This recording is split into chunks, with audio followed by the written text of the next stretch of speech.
အားလုံးမင်္ဂလာပါဒါကျွန်တော်တို့ဒီနေ့အတွက် update ဖြစ်ပါတယ် storm torture update ပါအဲ့ဒါပါလဲဆိုတော့ကျွန်တော်တို့ကရောင်းချမှုပြန်လဲပေးရခြင်းပေါ့ရောင်းချမှုပြန်လဲပေးရခြင်းပေါ့နော် sale ကျွန်တော်တို့ sale return ပေါ့နော်ဒီ sale return မှာ update လေးရှိပါတယ်အဲ့ဒါပါလဲဆိုတော့ကျွန်တော်ပစ္စည်းတစ်ခုခုကိုရောင်းလိုက်ပြီအထူးသဖြင့်အကျွေးနဲ့ရောင်းထားတဲ့ပစ္စည်းပေါ့နော်ကျွန်တော်တို့ကငွေလည်းမရထားဘူးဒါမှမဟုတ်လည်းငွေတစ်ချို့တစ်ဝက်ပဲရထားမယ်ပေါ့ဆိုတော့အကျွေးနဲ့ရောင်းထားတဲ့ပစ္စည်းဆိုရင်ကျွန်တော်တို့ကထားလိုက်ပါဒီမှာအကျွေးနဲ့ရောင်းထားတယ်ပေါ့နော်လုံးဝအကျွေးနဲ့ရောင်းထားတယ်ကိုပိုဖြူကိုကျွန်တော်ကအကျွေးနဲ့ရောင်းထားတယ်3,9200ပေါ့နော်ဒါစုစုပေါင်းအကျွေးရှိတယ်ဆိုတော့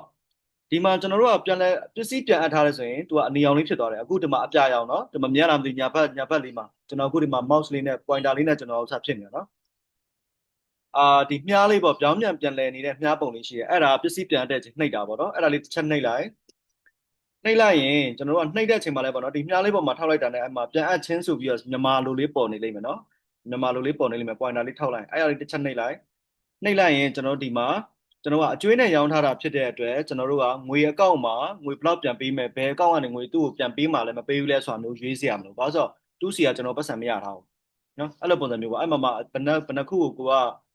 ကျွေးပြန်အပ်မှာပဲလေဥပမာတစ်ခုပေါ့နော်တစ်ခုဆိုရင်ကျွန်တော်တစ်ခုနှိပ်ပြီးတော့ကျွန်တော်တို့က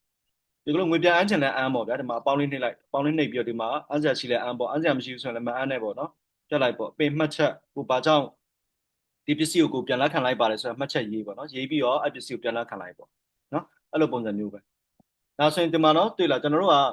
ပစ္စည်းပြန်အပ်တာလက်ခံလိုက်ပြီဆိုကြတဲ့ကိုရောင်းတဲ့ပစ္စည်းကိုပြန်လက်ခံလိုက်ပြီဆိုရင်ကျွန်တော်တို့ကဒီမှာ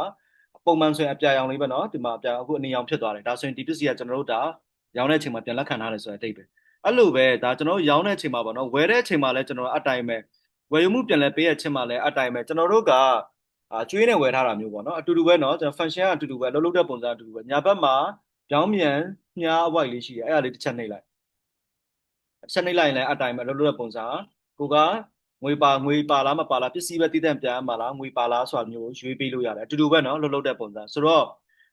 ပစ္စည်းဝယ်တဲ့အချိန်မှာပစ္စည်းရောင်းတဲ့အချိန်မှာကိုဝယ်ထားပစ္စည်းကိုပြန်အပ်တာပဲဖြစ်ဖြစ်ကိုရောင်းထားတဲ့ပစ္စည်းကိုပြန်လက်ခံတာပဲဖြစ်ဖြစ်ကျွန်တော်တို့က